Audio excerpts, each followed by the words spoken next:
And today, an exciting guest indeed who had, some good time with varsity football, and he's also now the director of football at Great College. I know that you were part of the Nedbank Ke Yona, as a goalkeeper coach. How does opportunities like that just happen to locate you? Actually, in Pixel, I always say, when God decides to give His grace to you, no one else will stop you. And when we got there, if I'm not wrong, I think there were 6 years without a trophy, 6 years without a final, 6 years without a semi-final. I had to resign. I think it's the second time that I get to speak about Northwest University and my resignation. Yeah.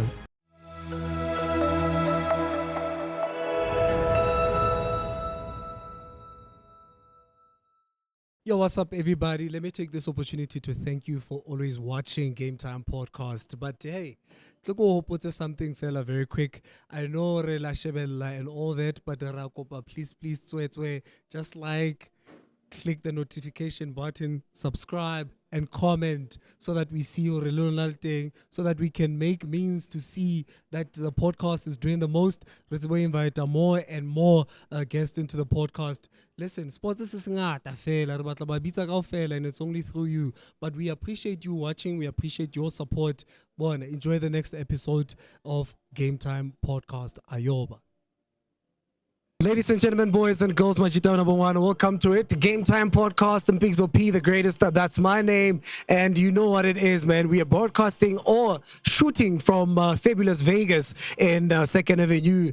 Listen, if you want to chill, you want to have a few, with your friends, you want to eat, fabulous Vegas in 2nd Avenue is the place. And today, an exciting guest indeed who had, some good time with varsity football, and he's also now the director of football at Great College in Bloemfontein. And I can tell you, it would be a sin if we can have everybody else and not have him, because this man traveled across South Africa. We're talking about Coach Monde Chabalala. Coach Monde, listen, I couldn't wait from the very first minute we started trying to get you on the show, and you are here. Look, first of all, thank you so much for agreeing to come and having a conversation with us. No. Thank you very much. Thank you very much, my brother. Yeah. And I think just for correction, not Chabalala. Yeah. Oh, Shachwa. Why would I say Chabalala? No. Probably my friend Shaba is saying he needs to be mentioned as well. So no, for sure. No, I'll just give him a kudos. Shaba, Pixel wants me to greet you, my brother. No, definitely tell him. Coach, you've had quite a lengthy, career as far as coaching is concerned. But now you are in Bloom, I would really want to know, how's Bloom for you so far, particularly in football-wise? Look, Bloom has been good to me. Grey has been great to me, and people of Grey, they've shown me love, and how can I forget the soccer-loving people, the fraternity in Bloemfontein as a whole? They give warmth, they love the game, they give you everything that you need towards you trying to reach your goals. Just to give our viewers at home perspective, when we talk about Coach Monde, who are we talking about? And when I asked us that question, I want us to take it from your childhood, just give us a picture so that we can connect the dots as to how your relationship with football kind of started before you get to be the Coach Monde that we know today. Maybe it's safe for me to say I was born and bred Kosoweto, little township called Piri. That's where I think the most played sport around the two areas was football and netball. And obviously as Mjita, grew up kicking the ball in the streets, at Larabudi 2 palo, 1 palo, Yeah. and started playing as an infielder. Actually, I started playing the game as an infielder, and then life went on. And then I remember at the age of 13, in our team, our goalkeeper didn't pitch. And I was the At the captain. age, what age was Age that? of 13. Yeah. 13, playing for a team called AC Forest. Yeah.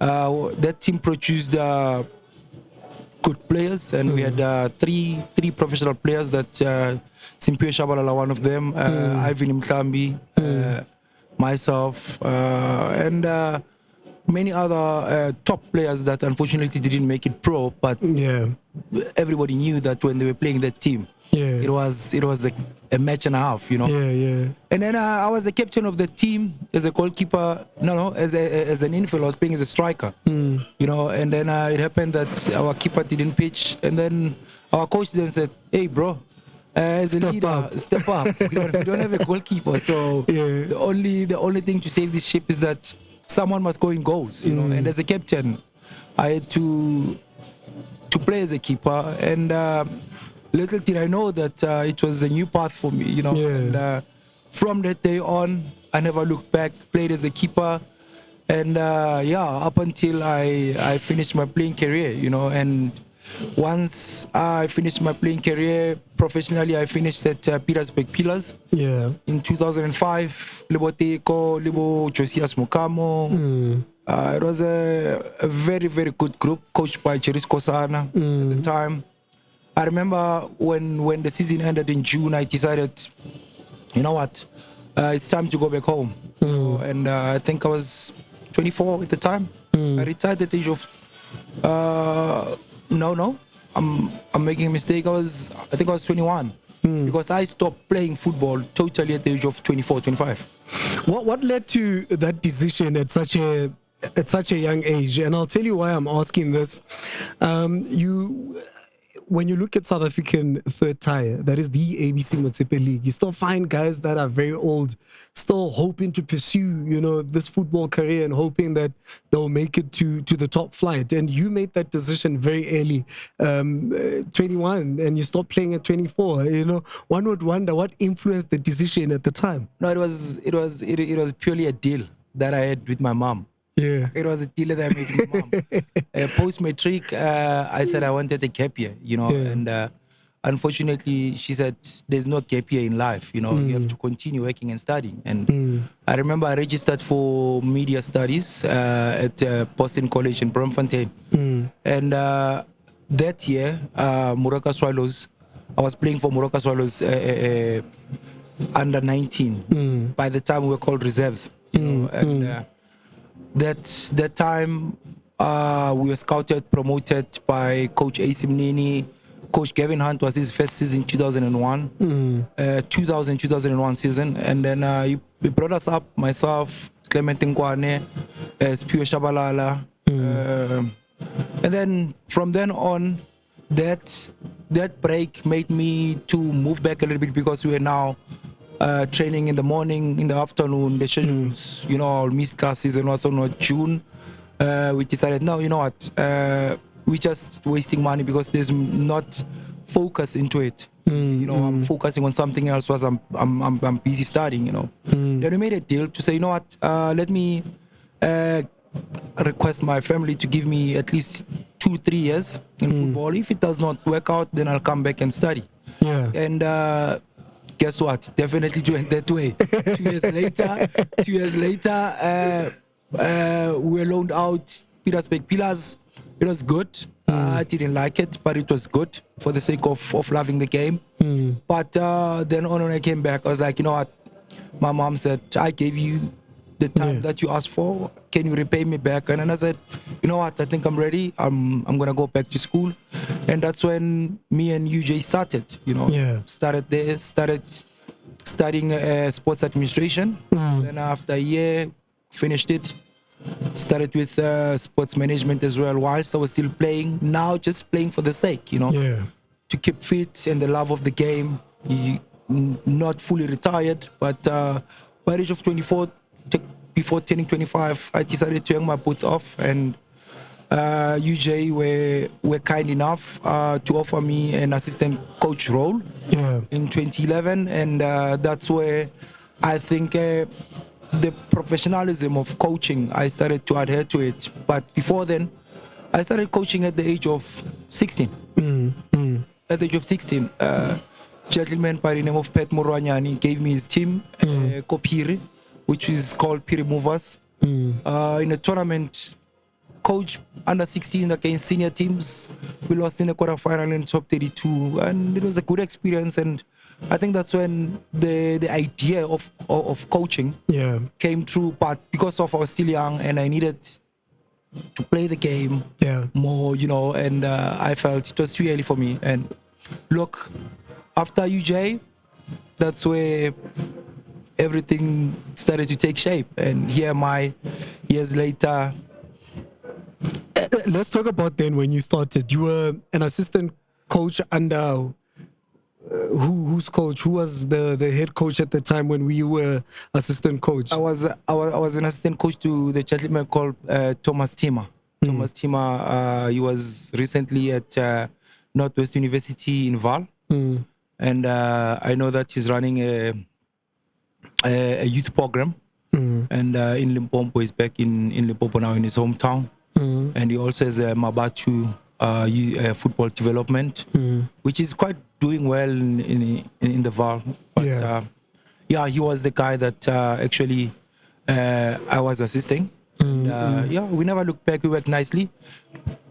Funny enough, I think last week we were talking. He sent me a picture, our old picture. After we won the SAB league. And it was nice. 2010, 2011, you started as a goalkeeper coach, in University Sports South Africa. Tell us about that journey and how was it for you? I'll be honest with you. I never thought I would get there.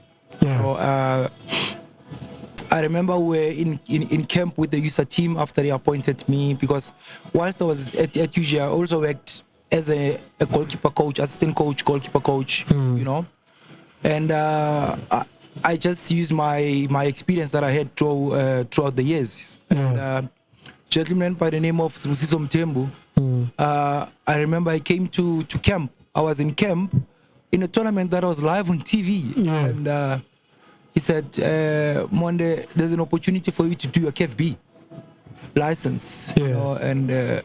But it means that you have to leave now, because there's people that didn't pitch up for that course, and it's starting tomorrow.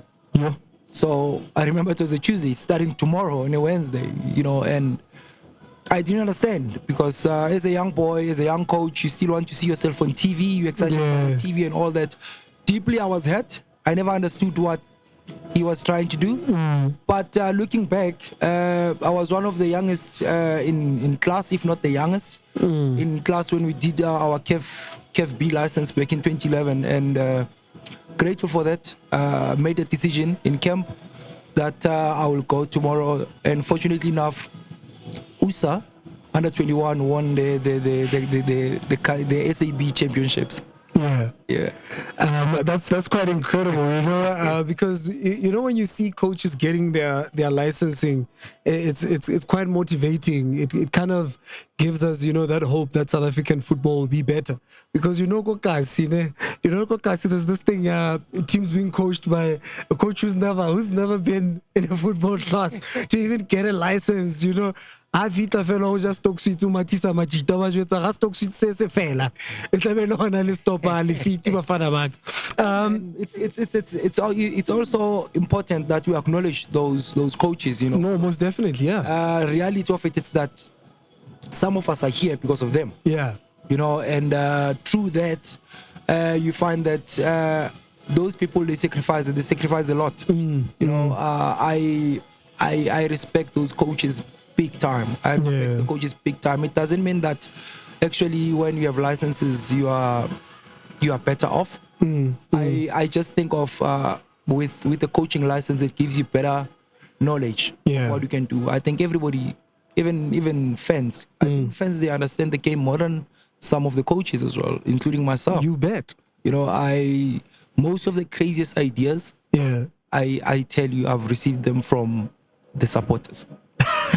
But I always say we need to give also what Safa is doing right now a big shout out, that they try by all means to equip all these coaches that are coaching at ground level, and helping them with like D licenses, C licenses, it's such an incredible job that they're doing as far as that is concerned. But as far as your career now, you're moving after USA football. I know that you're a part of the Nedbank Ke Yona, as a goalkeeper coach. How does opportunities like that just happen to locate you? Actually, in Pixel, I always say, when God decides to give His grace to you, no one else will stop you. You won't believe that most of the opportunities that I've received, few of them have applied for those jobs. Yeah. And I remember we were training, normal training at UJ. After the training, a gentleman by Tsekofa Sontite was waiting for me after training session, and he just came to me and said, "Coach, I've known you. I was studying at UJ. Actually, it was a class after me." And he just said, "Coach, there's a project that the company that I'm working for, we want to establish. We've got big name coaches, Shakes Mashaba, Owen Ngama, Cabo Zondo. They are there, and we just need a goalkeeper coach to come and assist us, and 2 or 3 younger assistant coaches. And guess what? That's where the journey started. And the grace of God will forever locate you. Most definitely. It will forever locate you without any shadow of doubt. And if you believe and if you have faith, you just keep on working. And there's a saying that says that you work harder when there's no crowd, and then you'll find it easier to work when there's crowd. I'm a believer of that saying, to say that even when nobody's watching, just keep on working. Believe you me, God is watching. They say nobody's watching, but God is watching. Look, that project was one of the most exciting projects in South African football, I can tell you, because we got to see amazing talent, from the ground, the guys going out there just to go trial. Working in such a project, what did it mean for you? And what, at the end of it all, what did you come out with as far as South African football was concerned at the time? I think for me, what I came out with was that it was pleasing to see that after all the efforts that were put in by Nedbank and other coaches involved, was that we still found ourselves changing lives. Not just changing lives, but you change lives to positive aspects. When we talk about it now, I think of Aubrey Mudiba, who's at Sundowns. It's a product of that. I remember Kaizer Chiefs signed, there was a goalkeeper that I worked with, Kaso. Stayed there for 3 seasons. Those are the success stories that when you look back, you say, I've changed someone's life, and not just changing, but for positive purposes. People that are able now to bring bread to the table, and they provide for their families. The foundation was laid, which is something that you'll forever be grateful for as a coach. Yeah, you see, that is why I wanted to touch on it, because I can tell you there's someone who's a fan or who enjoys watching Aubrey Mudiba, and they don't even know that he comes from that project and he was part of that project. But with all that, the opportunity to work with those kind of coaches, I can imagine working with Cabo Zondo at the time. You Shakes also Mashaba, mentioned the Shakes. I can. What was it like for you working with such big names? Because Coach Shakes is one outspoken coach and who's very passionate about his job. Life-changing. Life-changing till today. I'm still grateful for everything that he did for me as well. he also gave me an opportunity. Actually, my first Bafana Bafana call-up. Yeah. It was under his squad as a goalkeeper coach. You know, I'm grateful even the opportunities that some of the opportunities that I got. He had an influence in me applying for them or even moving towards those directions. You also did the SAFA under 20 as well as under 17 women and men's, you know, working for being able to sharpen national team players. You know, what was it like for you and getting that opportunity? What did it mean to you? Look, it meant a lot, man. It meant a lot because, you know, looking at some of the players, it even gives me goosebumps right now. You know, some of the players that you worked with at that level, currently they're playing for Bafana Bafana.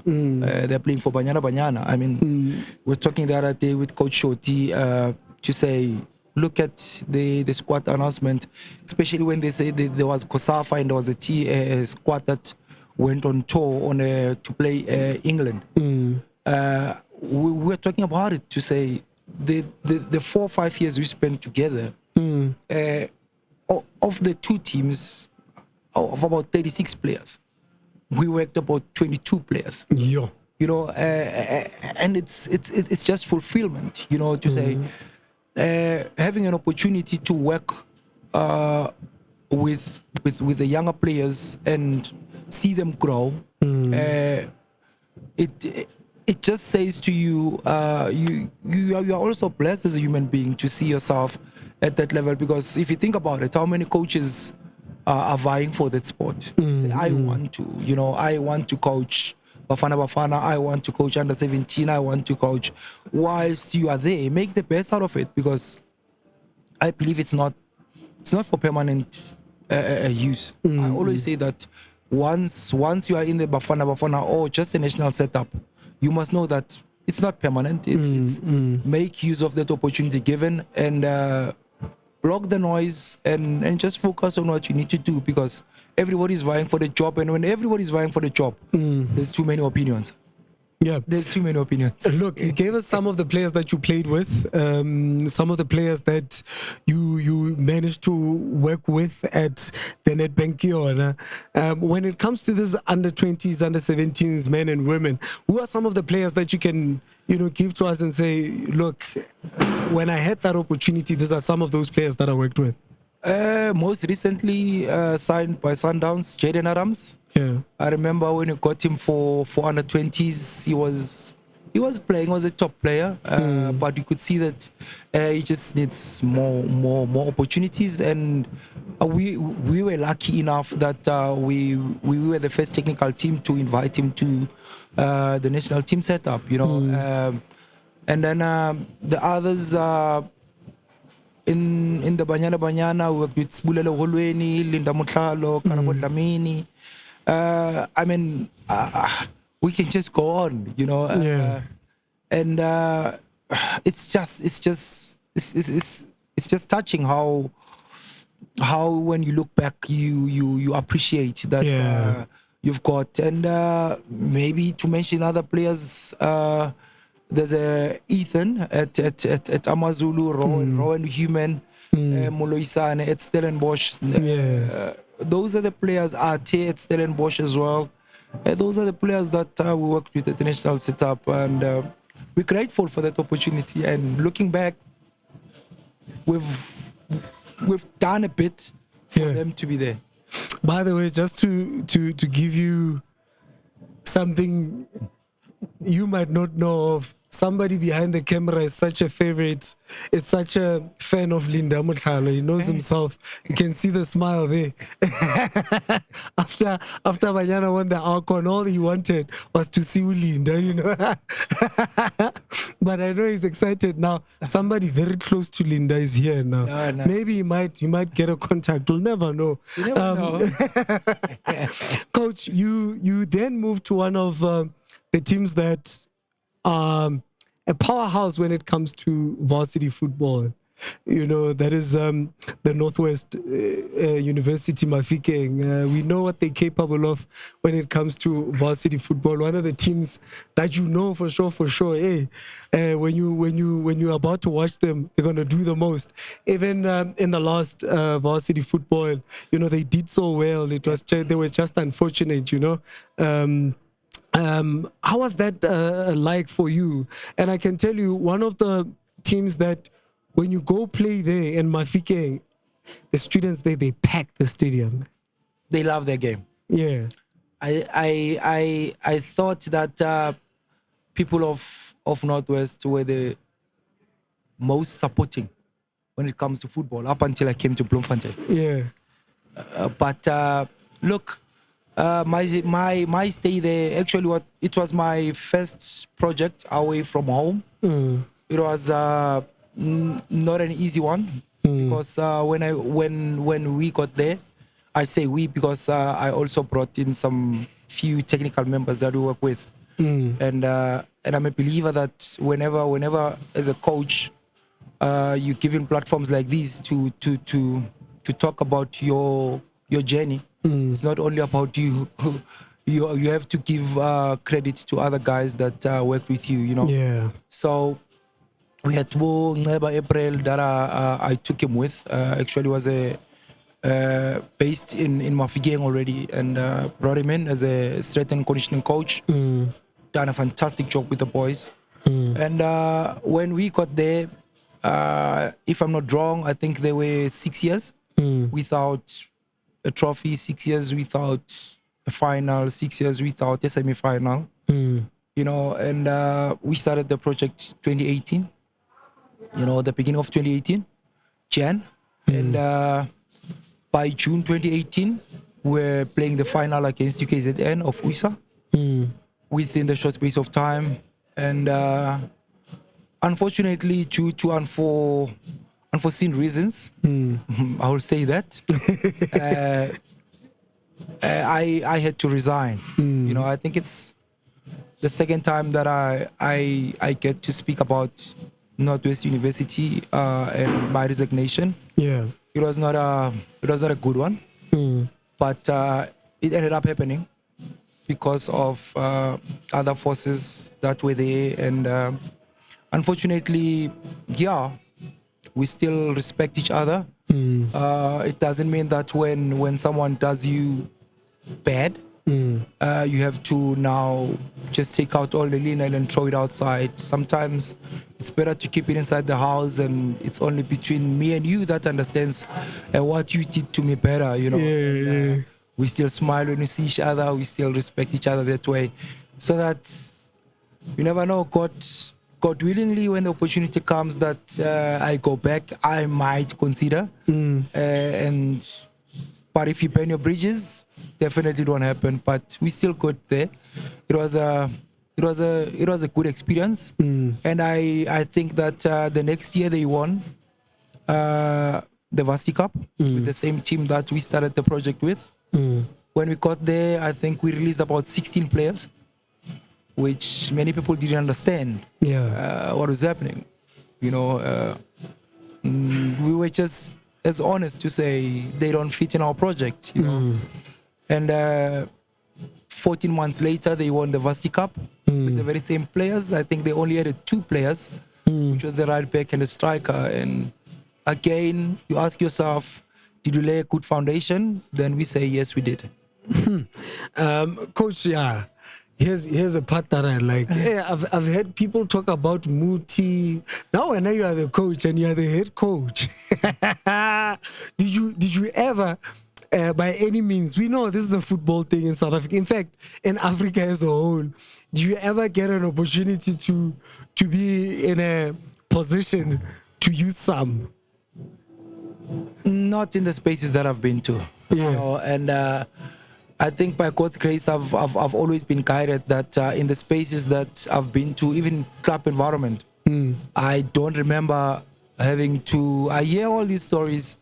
Last time, Edward Mutale, my former coach, used to tell us that they used to jump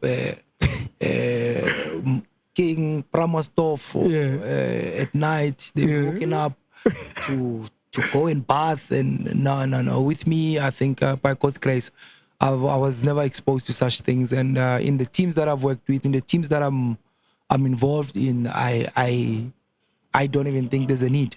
I'm not saying they don't exist. Yeah. I'm not saying they do. We've been to Africa where you get into a changing room, there's blood on the seats, on the wall, and then you get to understand that those are their beliefs. But if you believe in something else and you focus in it, probably it will work for you. And for me, the God is my best muti up until this far.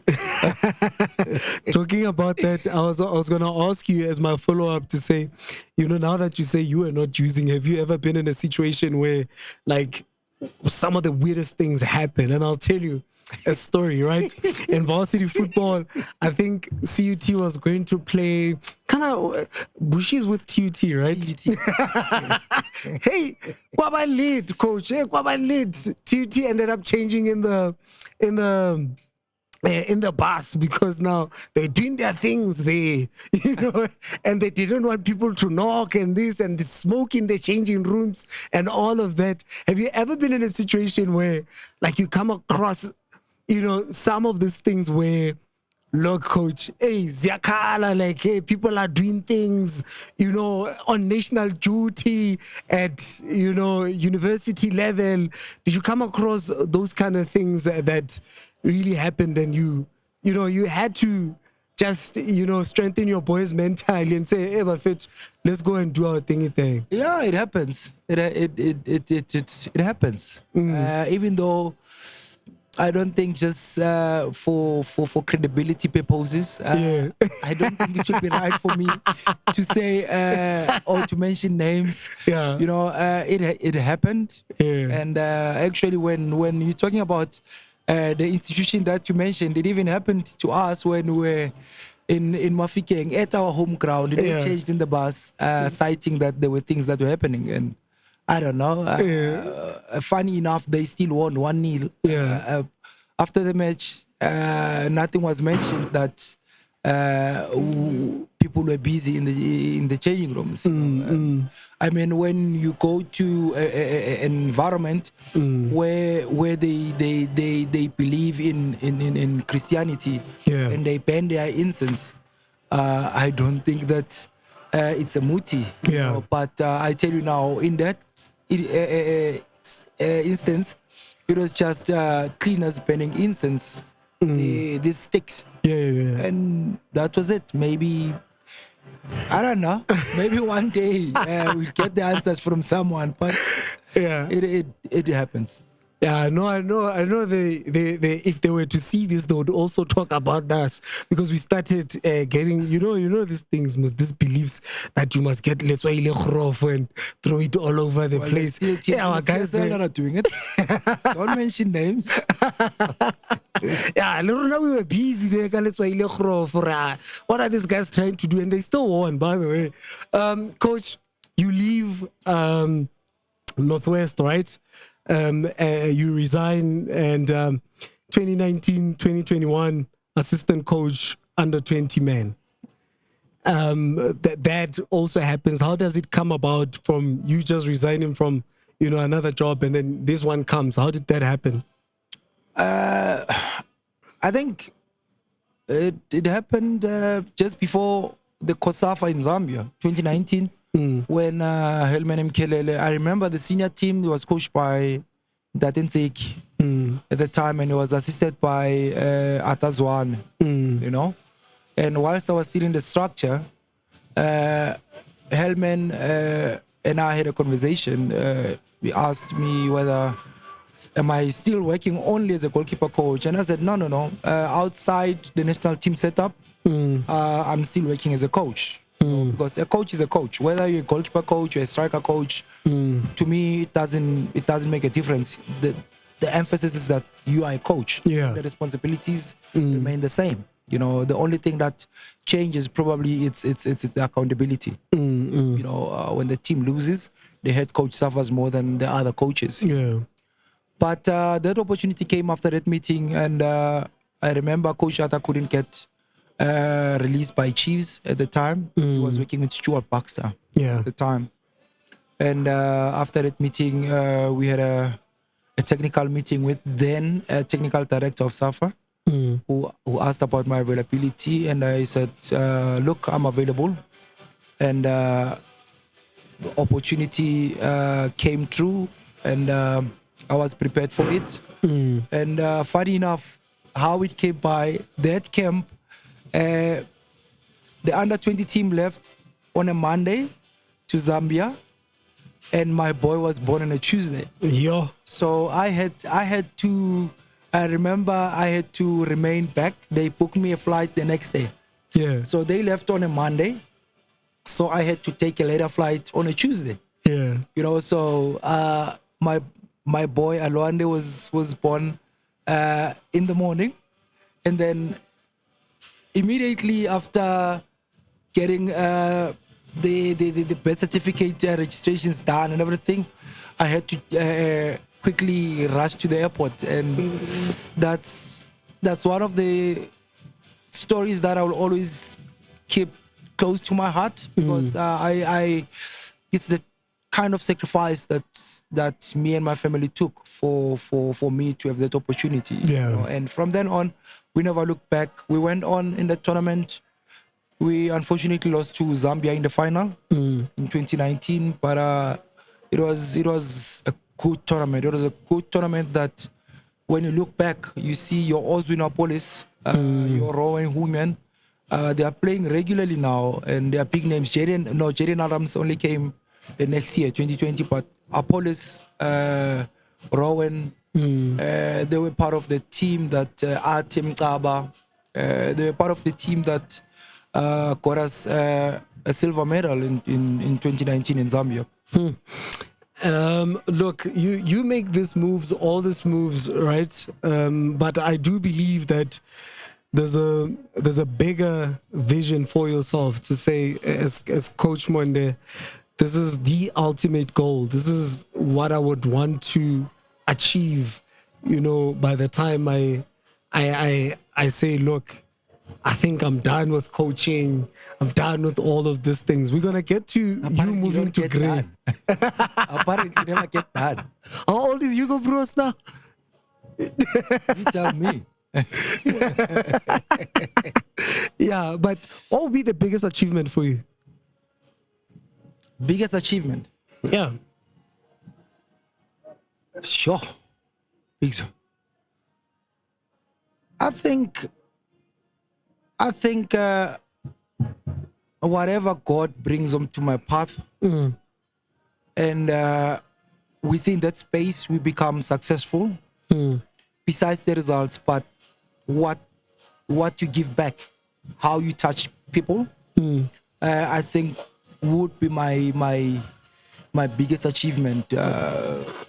Without being pompous, I think I've been to COSAFAs, I've been to World Cups, I've been to ABC level, SAB level, school level. The only space that I've never touched, it's the I've been to the first division. Only space that I haven't touched is the DSTV Premiership, and I'm not in a hurry to get there. Yeah. I'm definitely not in a hurry to get there. I think if and when God gives me that opportunity to be there, He will definitely present that opportunity.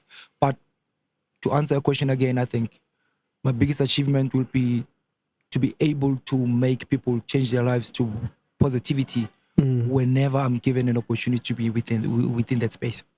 Look, the reason I asked that is because South Africa, in terms of coaching, we've been doing quite well as of late. I mean, I was talking to in the previous episode, we had Coach Diteko Motote, and we were just talking about the likes of Morena Ramorebudi out in Botswana. What he's done with joining Galaxy and now qualifying Botswana to the AFCON, and we talking about Coach Rulani Mokoena, who's also doing well with his team. We saw in the past week, winning there. Number 3 now. Number 3 now. Coach Farkley Davids. I mean, Coach Pito, the world knows now that South Africa has a coach. That we've seen Benny McCarthy, making the likes of Manchester United. When you look at the opportunities that South African coaches get right now, you kind of start to realize that the dream is going to get bigger than South Africa itself. The dream is going to get bigger than Africa itself. We are in a season where we're no longer just seeing players going abroad. In the past, we had the likes of Penny, your Quentin Fortunes, your Bradley Cannells, Steven Pienaar. You can mention a whole lot of players, the likes of Boshus Moshe playing abroad, you can mention. But now we are in a time where we're seeing coaches now, But now you are the football director at Grey College, one of the most famous schools in South Africa. That opportunity, when it came, how did it come about, and how has it been? Pix, I think I have to thank you for asking this question. A gentleman from here in Bloemfontein, always, actually, he once said to me, I remember it was the dark phase of my life. I say dark because it was tough, and I don't think that most of the people would have made it out of those situations. Tato said to me, Monde, one day you have to tell your story. It might just touch somebody, and you might just save a life. You might just make someone's life better. Tato Matuka said to me, you have to say this story. And I remember I gave him a call because we played together in Joburg, these company leagues, corporate leagues, and we made good friends, and that's what I'm grateful for. People that God brings in my life, they have an impact, whether it's positive or negative, but they have an impact. So I remember saying, there's this opportunity that came in Bloemfontein, and they want a technical director. Me, technical director. But I want to work as a coach. And not only as a coach, but I want to provide for my family at home, and he said, Monde, what's the difference between a coach and a technical director, because you're still working in the space? I said, yeah, but instead of me being a technical director, how about you use me as your scout? In your company, in your agency. He says, unfortunately, that's not you. He was honest enough. He said, no, Monde, that's not you. And besides that, it's not you. We don't have the space or even the power to bring you in. Plus, I belong to a different stable than the stable that he's working with. Yeah. So it's like asking for a job at Pirates while you're playing for Chiefs. Yeah. But I remember I gave a friend of mine, a very close friend of mine, a call just before I got this job or this opportunity at Grey. A friend of mine works at the mines. When you spend 2 years without working, you've got kids you have to provide for, you've got a wife that you need to take care of, and there's nothing happening. And only your wife is providing, and you're sitting at home, you putting those CVs, they turn you down. You end up running out of data. The wife buys you data. And that phase, it was dark. Hence, I'm saying it was dark. And that lady stood by me. And I'm not gonna sit here and say that I'm here because of her. No, but she stood by me, and I know many wouldn't have. Yeah. When a man cannot provide at home, is always trouble. That's the fact. Us as men, we need to provide. And I called my friend who works at Kuruman in the mine. I said, dude, if there's any opportunity, I'm ready to come down. He said, what? Hey, bro, you won't take it. You won't survive here. Yeah. You know, I said to him, I'm at a point in my life where I think that anything to provide for my family. You know, and funny enough, that week, I think it was 2 days or 3 days later, Craig College replied. And my friend said, my brother, actually before the reply, he said, it's not you, you won't survive here. I'll assist you to look for something else. But here, it's not. And I'd given up in life. I'd given up in life, and I was at the point where anything to provide, anything to put food on the table, I'll be okay, you know. And 2-3 days later, prayed about it, that if God wants me in Bloemfontein, let it be, you know. And that's where I've been. I think for the last 6 years of my life, I've accepted that not everything goes according to the way I want. You know? And if God wants me in a particular place at a certain time to use me, then I'll definitely go. But 2-3 days later, Craig College called. The interview set for online because it was just post-COVID, last days of COVID. So I couldn't travel in for physical interview, online interview. And you'll be shocked if I tell you that I got hired after the interview. Same time after the interview. You know, and I think it was just God guiding me and telling me that you can have all the dreams in the world, but if I want to show off, I'll show you off that if you pray hard, believe in me, I'll give you what you want. You know, and at my own time, you know, and that's where I'm at right now. I'm at ease. Hence, I say to you, I'm not even in a rush to get to the PSL. You know, think I've done all that I wanted to when it comes to football in my life. The life that I'm living now, I can safely say that I've given it to God to guide me. You know, wherever He wants me, I'll go. I'll serve. Hey, you! I don't want you to start singing gospel songs. You know, when you start saying wherever you want me, I'll go. Next thing we hear you singing where you lead. No, we have to be grateful. We have to be grateful. You know, we have to be grateful. And if we can boast about cars, boast about best watches, best roads, best everything that we have, let's also boast about the provider. You know, it's time that. Even the younger ones understand that whatever we do, it's not because of our doings. It's God's grace based that is blessing us with. Look, you know, all these things that you just mentioned now brings me to a very important question, right? There's a lot of coaches that 1 minute you see them with a job, the other minute they don't have a job. Others even disappear and you don't even know what's happening to them.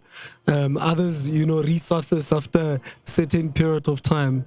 You mentioned what you went through. What are the most difficult things about this career path? You know, the most difficult and challenging, you know, moments about this career path that you are in right now? I think the first one is that you lose family. You lose family. And I'm being honest. Once you start taking coaching seriously, you lose everything. You lose friends. Sorry about that. You lose friends. You lose family. You lose money. You can even lose yourself. Because I tell you, before I started taking football coaching seriously, I was still out here, Blomang Kuning.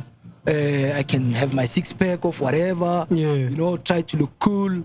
And once you start taking football coaching seriously, you move away from that. You, believe me, you cannot balance the two. You cannot, but if you do, fortunately, maybe you are blessed. But I think I cannot, and I've seen other coaches not being able to balance the two. You have to choose. Is it because of time? Is it time consuming or Consuming? If you dedicate your life to it. I tell you, some of the coaches that I work with now, they tell you that maybe I'm crazy. I can drop you a message at 11. Yeah. Saying, did you see that? Which match? This match. Are you watching it? Oh yes, coach, I'm watching it.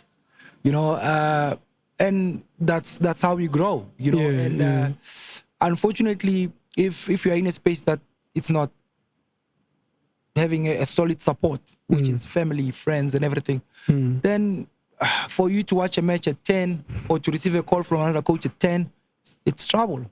You know, because now your wife, your girlfriend starts getting jealous as to who's calling you at 11. We are sleeping, only to find that it's another coach talking football. And I'm not saying that now we must not be respectful of other people's spaces. You know, obviously you check, Pigzo, are you up?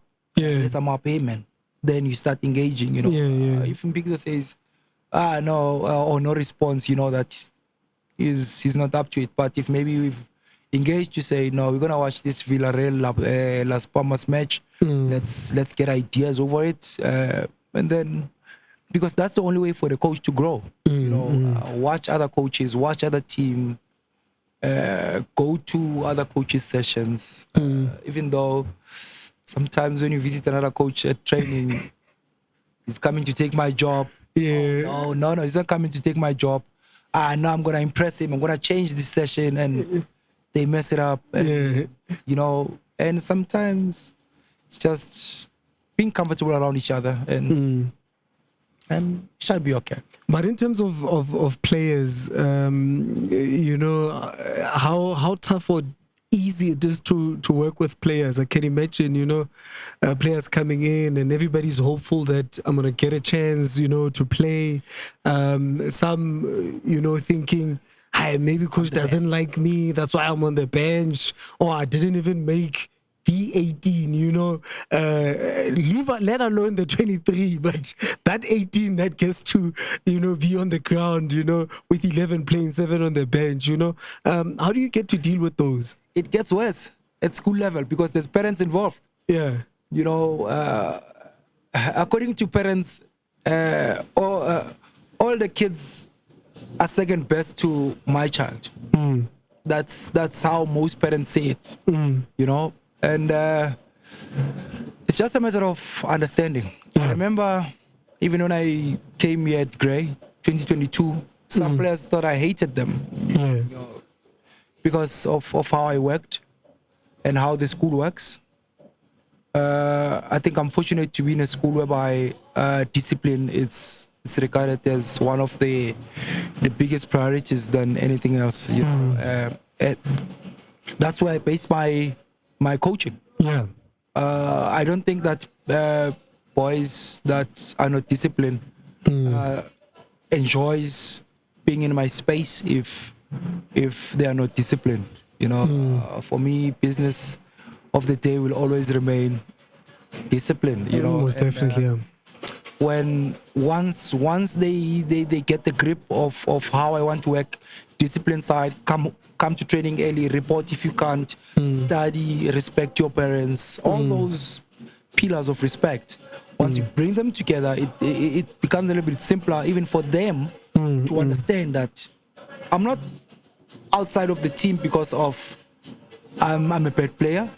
It's because I didn't attend training. It's because I was not disciplined. My mom reported me to the coach that I failed, so I'm being on the side, or I didn't pass this test, and you know, because a holistic development of a football player, it does not only depend on what happens in the field of play. It does not come from the 18. It comes from what you do at home. It's a broader spectrum. What you do at home, how you see people. Do you put all the pillars in one folder so that they can build you up to be a better player? I hate to say a better, but just somebody that can say I'm better than yesterday. Because the greatest development you can find in anything is to take one step better than where you were yesterday. Definitely. Coach, as your last words, you know, I know there are coaches that are starting their careers and they're going to watch this and they're going to try to get that strength, that motivation to maneuver through.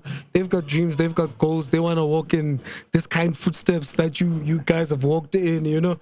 What would you like to say to them, you know, and just to kind of prepare them in a way? I know, you know, every now and then I have my conversation with Coach Morena Ramrebudi, and it's always fun for me. Top guy. And when you get the opportunity to see some of the things that he talks about, you're like, hey, kind of we had this conversation with Coach the other day. What would you like to say to them so that someday someone refers back and say, hey, Coach Monde once spoke about this? I think I've touched on it already. Yeah. You know, the upcoming coaches must be prepared to lose friends. You know, must be prepared to lose the comfortable space. Yeah. You know, and above all, I'll just maybe say they must never copy someone else's path. You know, we are all tailors as coaches. Yeah. You know, I remember someone used these words whilst I was still younger. He said, all of us are tailors. And the designs are similar. So all the coaches, we are the tailors of what we want to see in the field of play. Our designs are similar. You can cut and paste, but it's dangerous because the cut and paste, you don't know how many more centimeters you've put on into that. Most definitely. Yeah. How less Yeah. you've done. Yeah. So when you cut, don't just cut and paste. Cut, alter, and then design. Even if you put a line across, Yeah. it's yours now. You own it. You know, and it doesn't mean that when, as a coach, I come and say, let's not train longer, and then you say, no, it's not allowed. No. Yeah. Tailor it in your own way. Make mistakes so that the game will give you the real reason for you to coach, which is to get answers from the game. Coach Monde, thank you so much for you know, taking your time, coming through and having a conversation with us. We really appreciate you. We were moved when we saw your story on Instagram. By the way, we learned about you on Instagram, just so you know. Now people get to learn about you on the Game Time podcast. How lucky can we be? So thank you so much for coming through and you know, just sharing your story for sure. Thank you, my brother. I hope somebody will be touched and somebody will change his life to the positive side, of course. Yeah, no, that's the whole conversation with Coach Monde. There you go. I was going back to There you go. I was going back to Chavalala again. No, it's a sign. You must get us Piwe. We must talk about that 2010 goal. Yeah, that's Coach Monde Sachwayo right there. We really appreciate him and thank you so much for always supporting Game Time Podcast. Don't forget, you know, touch that subscribe button, you know, comment, like, and the notification button as well, so that every time we drop, you get to see, you get to be the first to watch. I'm Big P, the greatest. I can never leave without saying this: to whom much is given, much is expected, and to whom much is expected, much is required. Every champion that is a champion today was once a contender, refused to give up. God willing, I'll see you next time. Ayoba.